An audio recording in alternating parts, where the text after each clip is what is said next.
April 11th, 2024 meeting of the Department of Planning Commission to order at 7 p.m. Would you please stand and join us for the Pledge of Allegiance?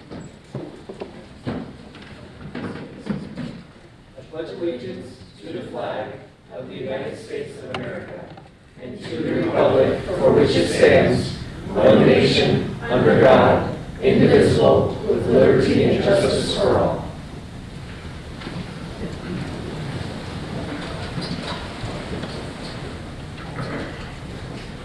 Okay.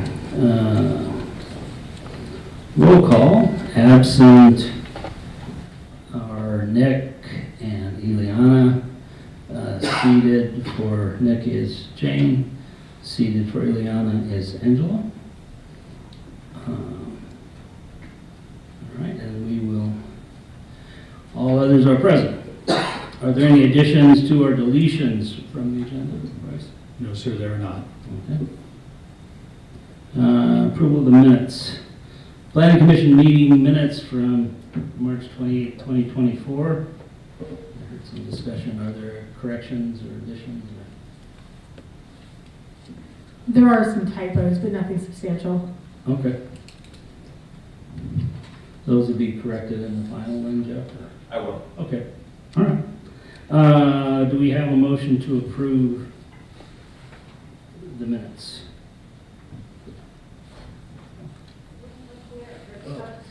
I was just turning on the mic. I move that we approve the minutes of March 28th, 2024. I'll second. Moved by Eric and seconded by Eric. That we approve the Planning Commission meeting minutes from March 28, 2024. And I'll call the question. Eric R. Aye. Angela. Aye. Eric. Aye. Ruth Ann. Aye. Jane. Aye. Leland. Aye. Chair is aye. Passes unanimously. Next item is 7A, the Perry Lane Plan Development Zoning. And we will call the public hearing to order at 7:02. Julia? Good evening, Chairman, Commissioners. Thank you for having me here tonight. I am presenting the Perry Lane Plan Development Zoning.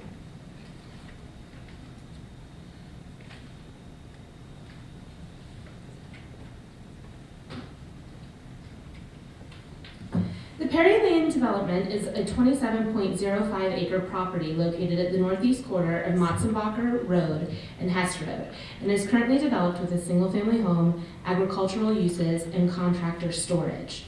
The property is currently zoned Yerke Farm Plan Development and is in the medium-density residential character area and the neighborhood center of the master plan.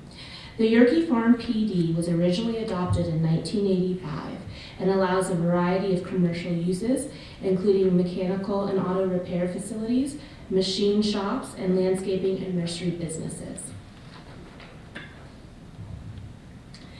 The applicant has submitted a rezoning application for the property. The applicant originally submitted this zoning application request back in July of 2021. The property was not initially included in a water and sanitation district, and therefore they worked extensively with the Parker Water and Sanitation District for inclusion and provision of water and sanitation services to the site. This slide shows the Yerke Farm PD from 1985, as well as the town boundary, which has changed significantly since that time. The zoning request proposes 3 mixed-use neighborhood planning areas, combined total of 12.53 acres, and a neighborhood park open space, which is green in the screen above, planning area, which is a total of 14.52 acres. The mixed-use neighborhood planning areas are intended to accommodate commercial uses and a mix of housing types, supporting the neighborhood-centric commercial activities. Planning Area 1, which is highlighted in yellow on the corner of Matzenbacher and Hess Road, consists of 5.3 acres, which is 42% of the developable portion of the site. Only commercial uses are proposed in this planning area. Planning Area 2, which is highlighted in blue, in the middle of the site consists of 6.06 acres and proposes a maximum of 50 residential units. Planning Area 3, and it doesn't look quite red on the screen above, but hopefully it is on your computer screens, is the smallest planning area at 1.17 acres and is located on the north side of the property, adjacent to a 70-foot buffer that separates the development from the larger residential lots in Douglas County. This planting area proposes 20 residential units and a maximum height of 2 stories or 35 feet. To the north of that 70-foot buffer, there's also a tract, which I've highlighted in yellow, and that's a 30-foot tract. So there would be 100 feet separation from those properties to the north. The proposed development standards for these planting areas are consistent with the standards of the mixed-use neighborhood zone in the Land Development Ordinance Modernization Project. The neighborhood park open space planting area preserves the floodplain and Preble's jumping mouse habitat on the property, and it, like I said, establishes a minimum 70-foot wide buffer to the properties to the north. The original submission requested 210 multifamily dwelling units in addition to the commercial development. Working with planning staff and Parker Water Sanitation District since 2021, the proposal has been reduced to 70 dwelling units.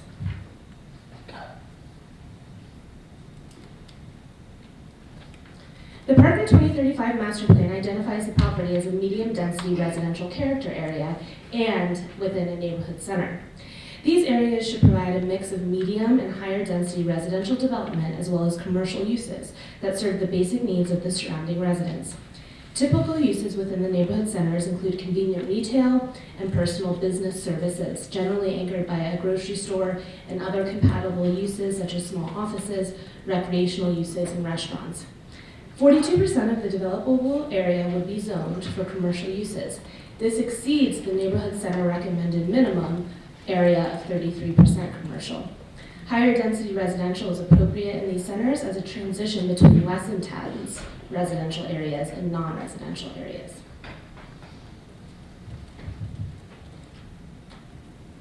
There are 9 criteria used to evaluate a rezoning. These criteria ensure that a need exists, the proposal is consistent with the master plan, and there are adequate services to serve the proposed site. After evaluating the zoning information, staff has determined that the proposal meets the 9 approval criteria set forth in the Land Development Ordinance. Staff has reviewed the proposal and has determined that the project is consistent with the master plan. All approval criteria in the Land Development Ordinance have been satisfied, and all notice requirements have been satisfied. Therefore, staff recommends that the Planning Commission recommend Town Council approve the Perry Lane Plan Development zoning. This concludes my report, and I'm available to answer any questions you may have. The applicant's representative is here as well to present, and I'm sure answer any questions as well. Questions for Julia? Not now. Uh, I do. I'll just jump in and get it started. So my question is this, Julia. I'm looking at the different planning areas, and I'm noticing that there are like transferable density, and I'm a little bit confused because when I look at the planning area 3, which is closest to the existing neighbors with rural residential zoning in Douglas County, it looks like that's more dense than the rest of the planning area 2, and so I'm a little bit confused about that. Can you help me understand how that works? Sure, so the PD, the reference you made to transference of dwelling units is actually a reference to our municipal code. So that's applicable to any planned development within the town of Parker. It has to be done through site plan process to transfer dwelling units. However, in this particular PD, even though we do defer back to the code, the PD plan itself, which is the map, has a chart that says what each planning area's maximum dwelling unit is. So for those planning areas 2 and 3, you have a maximum of 50 in the middle, and then 20 to that north section. On a pure ratio division of the unit count to the acreage, the density would vary between those two, but the overall site density is 5.59 dwelling units per acre. We had originally recommended no more than 12, so they've come in significantly lower than what staff had originally requested. So my next question is this. If I'm looking at the planning area 3, and I'm looking at the, I want to call it lot size, but it's not lot size. It's like 1.17 acres, and to fit up to 20 units on that seems a little high on that side of the proposed BD, to me. Sure, so these will be reviewed through the site plan process. They are multifamily, so they're not 20 individual lots like a single family lot. They would be up to that 2 stories in height, maximum of 35 feet. So we would review that setbacks, building footprints, parking are also all required, but that was the determined density through this 3-year process. And I guess what I'm saying is, even if I'm imagining to maybe even, I don't know if it's even possible to fit 3 floors in a ceiling height or, max height. But I'm thinking about how that feels on a 1-point-something acre lot. And that feels, it feels really super dense to me. And so I'm wondering why it was designed this way with perhaps more density into the planning area too. And perhaps the applicant can explain further on their decision on that allocation of the 70 full units. It can't be 3 stories. It's 2 stories or 35 feet, whichever is more restrictive. So at a maximum, it would be a 2-story building.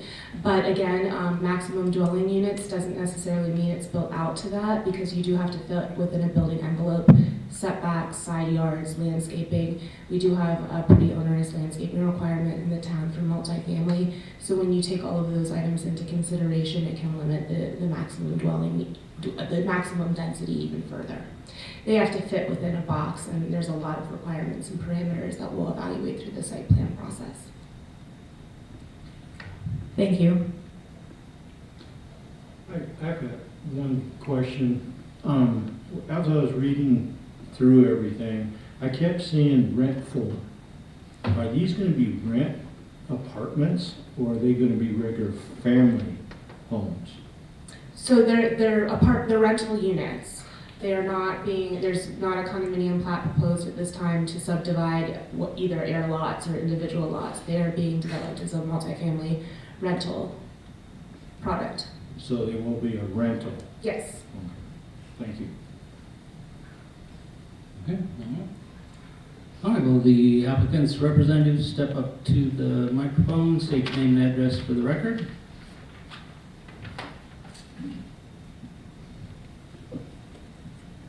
My name is Liam Shannon. I'm civil engineer at Kinley Horn. And you said address Please. for office or? Yeah, the office. Oh, yeah, Greenwood Village. Okay. All right. Can you Thank get the actual street address just for the Yeah. record? Yeah, it's 6200 South Syracuse Road, Greenwood Village. All right, thank you. All right.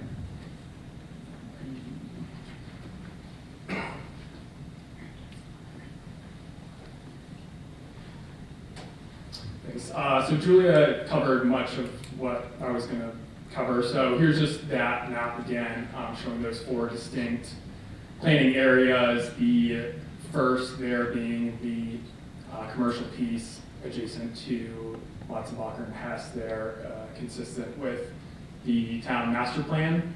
The purple and blue, those planning areas 2 and 3, that low density residential planning areas, and that planning area 3 really was designated separately to limit that building height to 2 stories to create a natural zoning transition to the Kings Ranch neighborhood there to the north.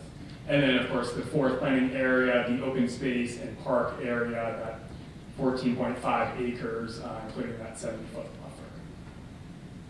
So that first planning area, the neighborhood center, plans to have a commercial area that activates that part of the adjacent commercial and arterial frontage there. And really, we want to create a nice community and a place for the nearby community to come and gather at the open space and the outside dining there. Just want a place for people to be able to walk, ride their bike, or drive to gather for a place to gather for happy hour or run errands and just kind of be a community. So the second planning area 2 and 3, is that low-density residential neighborhood. Like Julia mentioned, initially was recommended for a max density of about 12 dwelling units per acre. So did come down to that 5.59 dwelling units per acre. And these are just renderings, but kind of showcase the mixed-use neighborhood that the applicant intends to achieve in this area. And then lastly, that planning area 4, which is at 14.5 acres of park and open space with the 100-foot residential buffer to the north that preserves the floodplain and allows for trail connections to the Cherry Creek corridor. We just want to give a spot for the community to gather there, and yeah, that concludes all I had. But I'm really excited to move forward with this process, and been working with Julia and the town to meet all the standards set. So yeah, thank you for your time. Questions with the applicant? I have a couple. What type of commercial, in Julia's presentation, she mentioned a grocery store. What type of commercial applications do you foresee this planning area 1 having in that mixed-use neighborhood? And what is the percentage of, do you foresee probably the percentage between commercial versus residential in that mixed-use neighborhood? So in that planning area 1 will be, the residential will be limited to this planning area 2 and 3. Oh, okay. And then so that'll be the commercial piece. And then as far as what uses are going in, I'm not sure. Ben, I don't know if you want to speak to it. Hi, my name is Ben Massimino. My address is 1200 Pearl Street, Boulder, Colorado. I'm the developer and the applicant.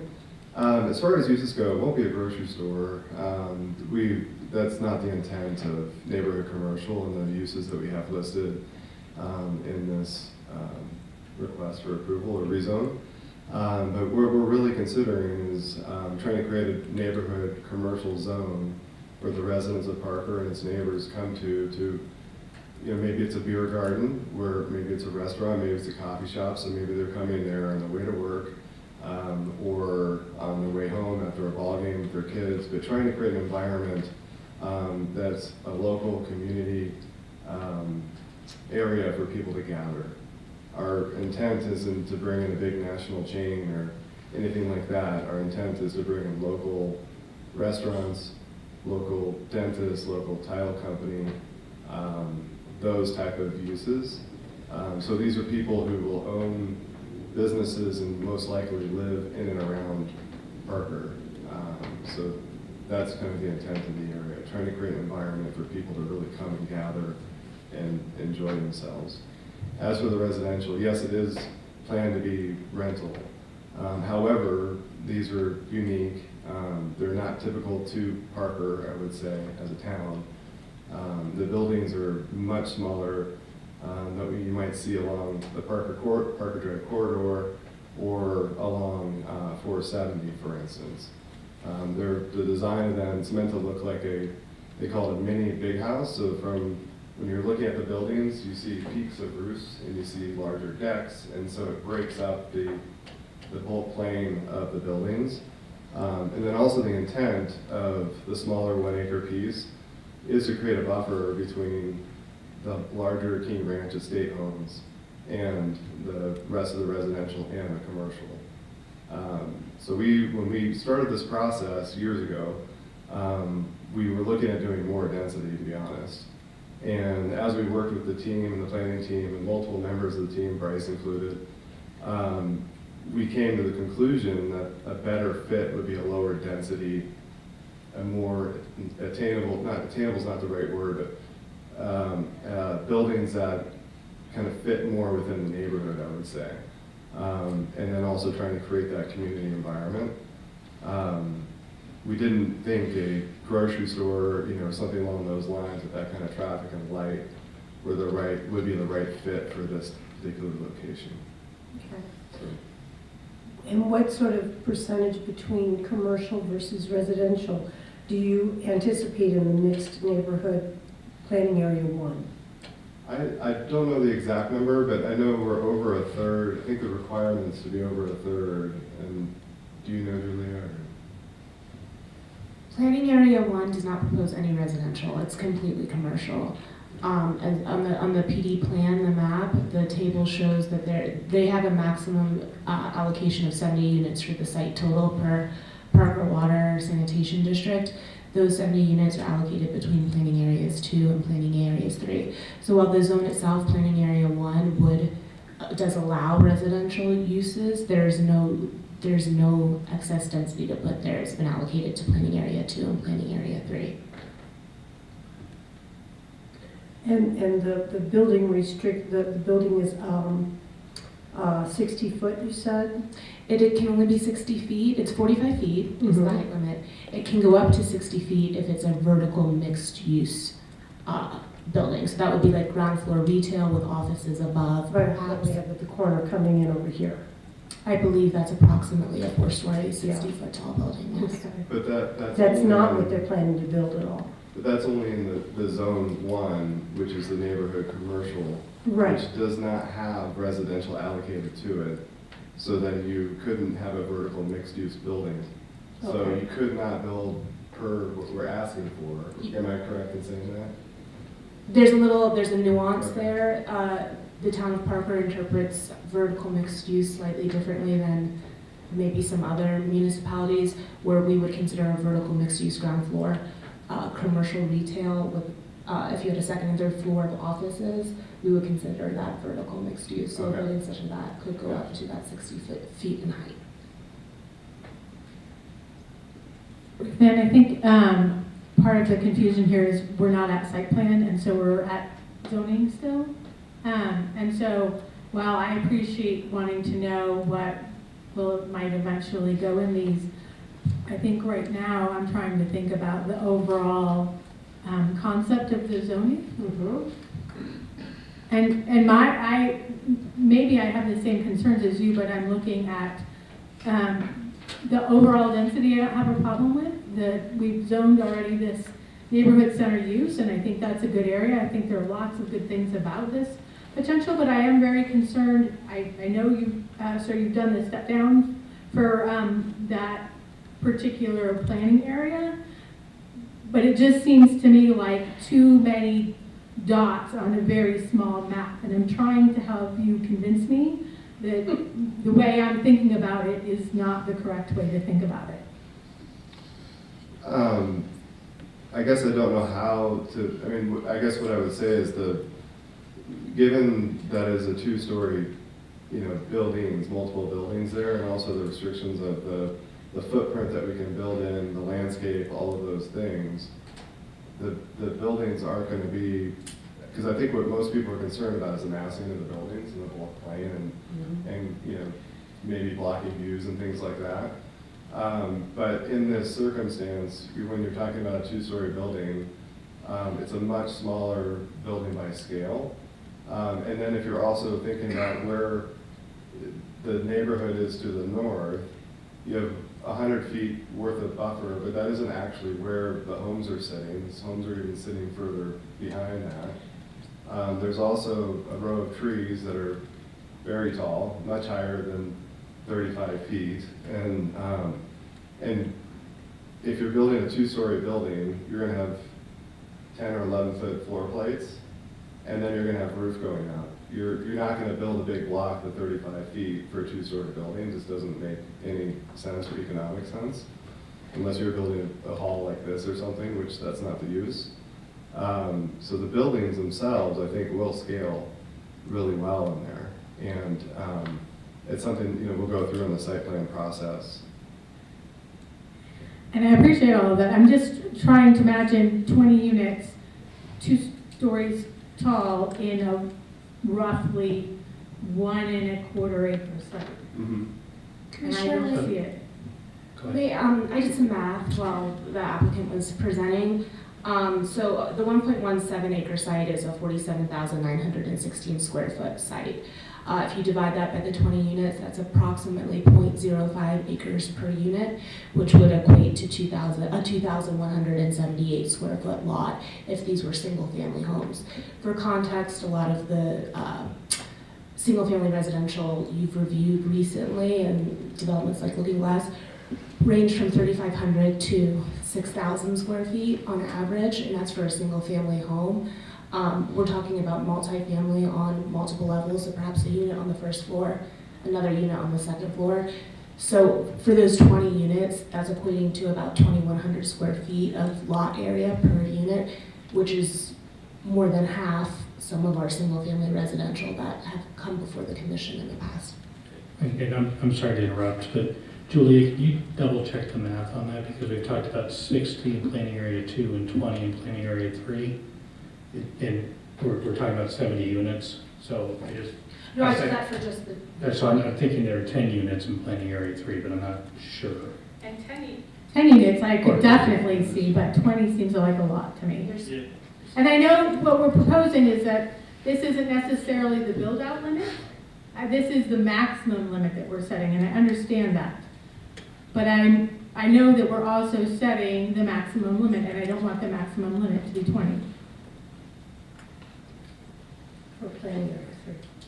For planning area 3, the rest of the site plan or the proposed zoning I'm okay with, but that planning area 3 does not work for me, and so I'm asking you to convince me otherwise. So if you, So, obviously this is a rezoning, but, in order to get to this point, we have gone through site plan process. And I think part of the confusion is because kind of the planned internal roads cut off right at planning area 3 there. So it makes that seem a lot more dense, but when we're doing our site plan, it's very kind of consistent throughout that planning area 2 and 3. And that planning area 3 was added on, working with the town to kind of keep the single family neighborhood to the north in mind. So it really is not including that road, so it makes it seem more dense than the rest, but it's really going to be one kind of consistent feel to that mixed use area, with obviously planning area 3 being the 2-story. And I appreciate that, and I understand how much of it costs to do business that way, even to do the step down, and it is very much appreciated. At the same time, I understood what you said, but I can't picture it in my head, and so that doesn't help me very much without a visual. So the other piece to think about is the lot coverage, and you'd probably be sitting at around 20% lot coverage. So if you have 43, or how many square feet was it? It was. That's for the whole planning. No, just for that one area we're talking about for planning zone 3. It's 47,000. So if you have 8,000 square feet, give or take, of coverage, right? So you're talking about 20% or less than that actually of lot coverage in that site. And because what Liam is alluding to is the townhomes that will be built there they'll be towards the center towards the south of that property edge where the road will be, because that's where the driveway will be to enter the unit and or enter the home. And so the bulk of that zoning area, will be landscape and vegetation. I mean, it will be below what the standards are when it's actually, at least in our for what we're planning. So let me ask this one other way, and then I will make sure to shut up for a little while and let everybody else talk. So my question is this: if the 20 units are going to be built to 20 units, why call it maximum 20 units? Because when you're talking about 2,000 square feet per unit, right? And I know we're stacking. They won't be that big. But 2,000 square feet per unit does not include all of the accessories like the landscaping and the roadway, as far as I'm understanding it. I think what they're referring to in the 2,000 square feet was that's what a lot potentially could be if we were having individual lots. That is what you were referring to, correct? Not the size of the unit necessarily. The units would be much smaller in order to fit within that area, if that makes sense. No, but thank you for trying. Other question? I'm good for now. Okay. All right. Then, as this is, thank you for as this is a public hearing, we always encourage the public to come forward if they have a statement to make. Please don't direct questions at town staff or the applicant. You can phrase a question, but we won't answer it right then. We'll answer them all at the end. And you have 3 minutes each speaker. And we ask you to follow that to keep us kind of on time. And so if you wish to address the commission on this particular item, please step forward to the podium and give your name and address for the record.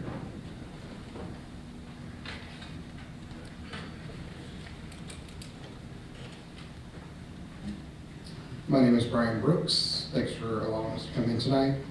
My address is 6142 King Court, so I'm right behind the development.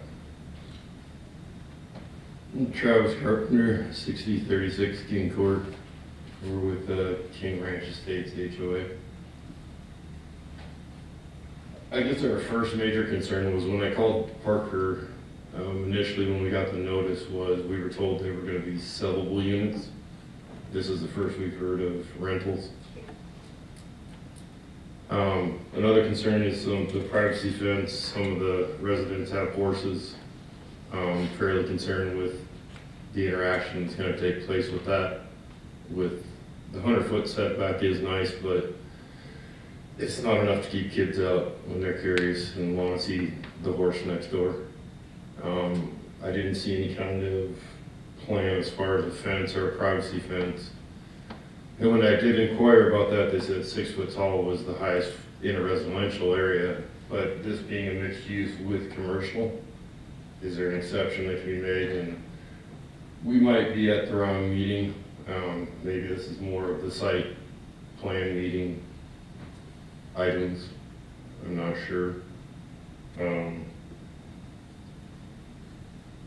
I know there was a concern the Brooks has had with the dog park being right behind their property, if that could be moved to the other side. The location of the retaining wall isn't real clear. Is the availability of a fence, is it going to be on top of that retaining wall? It just seems maybe a little premature, some of our questions, just because at the stage we're at, but we wanted to make our concerns aware to you guys.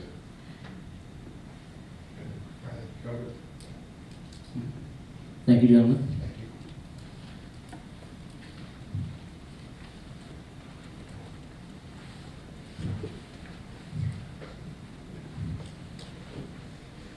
Anyone else? No? Well, we will close the public comment then. Commissioners, further questions for the applicant or for Julia?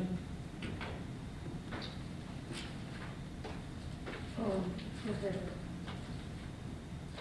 I was going to ask, when we're talking about density for this site, is density listed here in the staff report? In one section, it notes density of 3.5 dwelling units per acre, which is a medium density, and then it discusses a 5.59 dwelling units per acre and a higher density. Or when we make those references, is that referencing the different, plan area 3 to 1, or is it as a whole site? Sure, so the 5.59 dwelling units per acre is for the whole, it's for the developable portion of planning areas of 2 and 3. It does not, we do not include the floodplain in that calculation. If you were to include the floodplain in that calculation, which is 14 point, floodplain in the parks and the open space, it would be dropped the density for the entire site, the 27 acre full site, down to approximately 2.2 something dwelling units per acre. The 3.5 that you're referencing is from our master plan for medium density residential. However, on our master plan map, because this is the intersection of two arterials, Motzenbacher and Hess Road, it's within that big red circle that is a neighborhood center.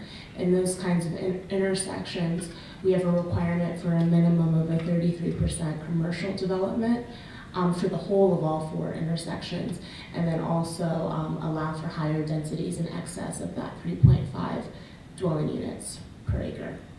Okay. Thank you. And Julia, am I correct in thinking that some of the questions posed by the citizens really will be a kind of more addressed at the site plan about fencing and the exact positioning of things? Am I correct in that thinking? That is accurate, and I'm not sure what the residents have seen to date on a site plan submittal. There was a preliminary site plan application that was submitted concurrently with the zoning application almost 4 years ago now. That preliminary site plan was for that original proposal of 210 units. So we haven't, we wanted to have the zoning process happen before a new submittal showing the locations of these new 70 units, because it's such a drastic difference from what was originally proposed 4 years ago.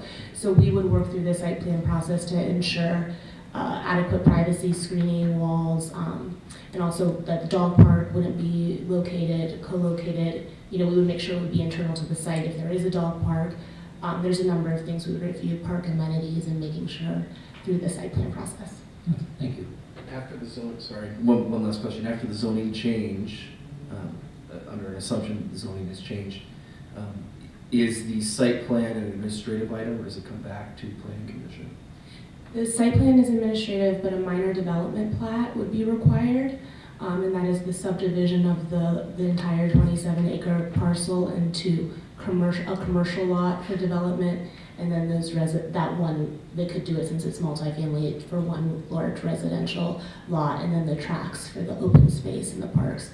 The minor development plat is not administrative. That would come before planning commission and council.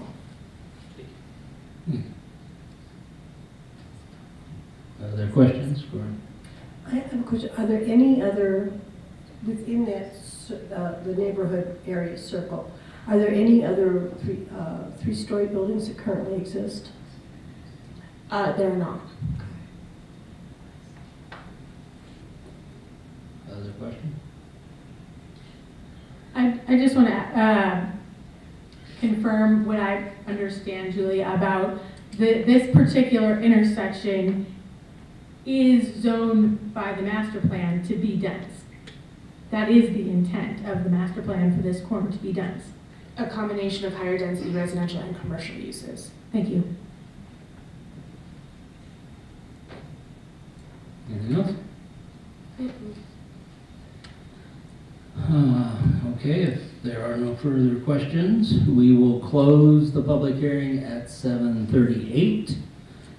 Commissioner discussion.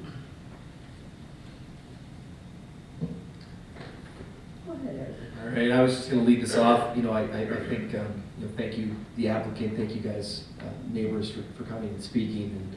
And not an easy task to come up before any governing body of some sort. We're not a governing body, but we appreciate staff report. I think as pointed out, the density is within the master plan. And the project does meet the 9 criteria for this type of project. And to that end, because this is set within the master plan, I think this is a good use of this corner. I don't believe the density is egregious. And I can appreciate too, as the site planning happens, that the applicant is going to do the necessary steps to appease as many people as he can. Obviously, he can't appease everybody, but I think for those reasons, I am in support of the zoning change. I'll just add it's important to consider this in the silo that this is a zoning change, it's not the site plan or anything else. So when we look at just zoning, I think it makes sense like Commissioner Eric also said, it's, you know, it fits our master plan, it fits the 9 criteria, it makes sense for the area. So I'm also in support of the zoning change.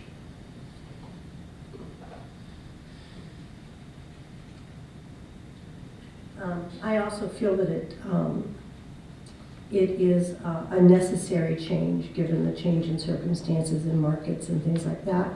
I am very pleased by the amount of open space and park space that's being included in the zoning. I don't have the concerns that my fellow Commissioner Jane does for the density in the back. I think that that Area 3 was set up primarily just to ensure that there are no extra tall buildings that are going to invade privacy and that sort of thing. And it was actually set up as a protection for the neighbors to the north. And the fact that, you know, if they need to move something south in order to have as much housing as they need to have in order to make the project work. The fact of things that are being sold versus rented, and I know that Leland didn't mean it, but families live in rentals too. You know, the trend currently is for more people to be renting than purchasing, and I don't think that we have enough rent. I know everybody says, oh my God, we have so much rental in Parker, but we don't actually have all that much. It's just where you see it because it's all on the busy roads, because people don't want to live in a single family house on a busy road. So that's where we put the apartment buildings, and that blocks the busy road and the noise from all the folks who have the single family homes behind them. And it's a good and common practice. And so I support adding additional rentals. I have seen this type of housing that was described, the big house model. They're doing some of it up in Aurora, over on your way up to the airport off of E470. It's very attractive. It looks very good. It does not look like block housing. It doesn't look like the some of the other stuff that we currently have. I think it'll be a nice addition. I think it'll be attractive to look at, and I'm in support of this. I feel it meets all the criteria. Thank you very much for your presentation.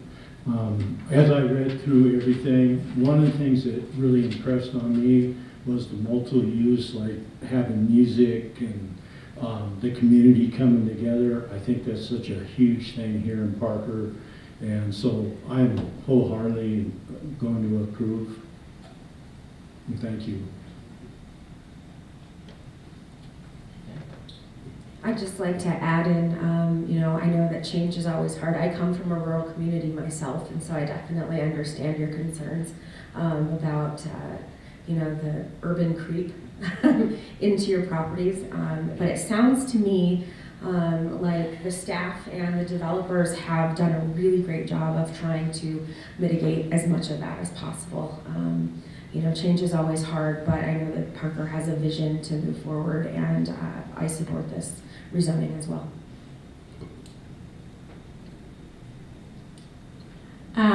I am going to not support this project, not because I don't like the project, but I don't like the way the planning areas are defined. And for me, that makes this not the right project for this particular location. Sure. Okay, I certainly want to again thank the members of the community and the applicant and Julia and the rest of the staff for their work on this. I think it's the appropriate zoning for this area. It meets the criteria, and we'll see the minor plat when it comes through and see what it begins to look like. So I'm in support of it as well. Do we have a motion? I move the Planning Commission recommend Town Council approve the zoning. I'll second. It's been moved by Eric, seconded by Ruth Ann, that we recommend Town Council approve the zoning. So I'll call the question. Eric R. Aye. Angela. Aye. Eric. Aye. Ruth Ann. Aye. Jane. No? Leland. Aye. Chair's aye, passes 6-1. I believe I can correctly. Yes. Wow. Did math tonight. All right. Thanks again, everybody. Bryce, is there anything further for us? Yes, one item. You should have received 2 emails from Mary Munakata. On the April 25th agenda is going to be the LDO modernization. So giving you links not only to the adoption version to give you extra time to review it, but also to the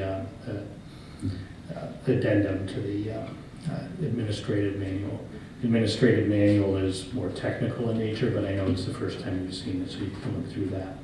I also did want to make one quick clarification, is if this code changes, the minor development plat may not become before Planning Commission and Town Council. It may be administrative at that point, but today's code says it goes to Planning Commission, Town Council. Can I just ask a quick question then, Bryce? So if the LDO is adopted prior to the minor development plat coming forward, so it would not come before, what would be the mechanism for folks who are concerned about these sorts of things in order to have some input into staff decisions? Absolutely, good question. Administrative sites are posted, so there is a sign posted on the property with contact information for the town to discuss any issues or concerns staff, or they may have with staff. Okay, thanks.